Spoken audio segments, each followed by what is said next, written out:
15 আৰু 16 নৱেম্বৰ অৰ্থাৎ শুকুৰ আৰু শনিবাৰে দুদিনীয়াকৈ চৰাইদেউ দৌলবাগানত অনুষ্ঠিত হ'বলগীয়া শ্ৰী শ্ৰীকৃষ্ণৰ ৰাসলীলাৰ বাবে পূৰ্ণগতিত চলিছে আখৰা।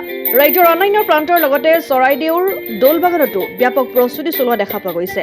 এই উপলক্ষে দিনে নিশাই আখৰাত ব্যস্ত হৈ পৰিছে স্থানীয় কলাকুশলী তথা শিল্পীসকল।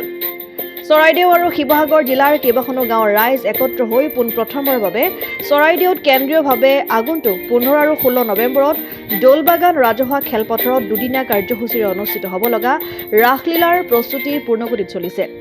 এতিয়া সমগ্ৰ ৰাজ্যতে চলিছে ৰাস উদযাপনৰ ব্যাপক প্ৰস্তুতি। চৰাইদেউত পোনপ্ৰথমবাৰৰ বাবে আয়োজন কৰা শ্ৰীকৃষ্ণৰ ৰাসলীলা মহোৎসৱত অসমৰ বোলছবি জগতৰ লগতে ধাৰাবাহিক তথা ভ্ৰাম্যমাণ মঞ্চৰ কেইবাগৰাকী প্ৰতিষ্ঠিত শিল্পী আৰু কলাকুশলীয়ে অভিনয় কৰিব।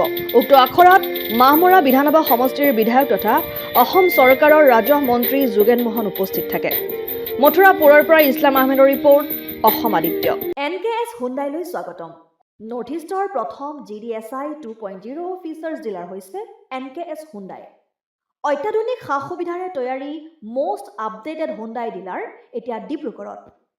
আমাৰ NKS হুণ্ডাই ডিলাৰত open sales consulted room, customer ৰুমৰ লগতে পুৰণি গাড়ীৰ এক্সচেঞ্জ ফেচিলিটিও ৰখা হৈছে। ইয়াত চেলছৰ লগতে ছাৰ্ভিচ ছেক্টৰৰ সুন্দৰ সুবিধা আছে। প্ৰয়োজনীয় সকলো এডভান্স টুলছ, হুইল বেলেন্সিং, এলাইনমেণ্টৰ অত্যাধুনিক machine, post hydraulic lift, fully ট্ৰেইনমেণ্ট পাৱাৰৰ লগতে nitrogen gas filling facility, fully automatic car washer ফেচিলিটিও আছে। লগতে NKS হুণ্ডাই ডিলাৰে কাষ্টমাৰসকলৰ সুবিধাৰ্থে মোবাইল ছাৰ্ভিচ ভেনৰো ব্যৱস্থা ৰাখিছে, য'ত হাইড্ৰলিক লিফ্ট, ৱাশ্বিং facility, wheel balancing, tyre pressure check কৰাৰ লগতে বহুখিনি সুবিধাই উপলব্ধ আছে। NKS হুণ্ডাইলৈ আহক আৰু সুবিধাসমূহ গ্ৰহণ কৰক।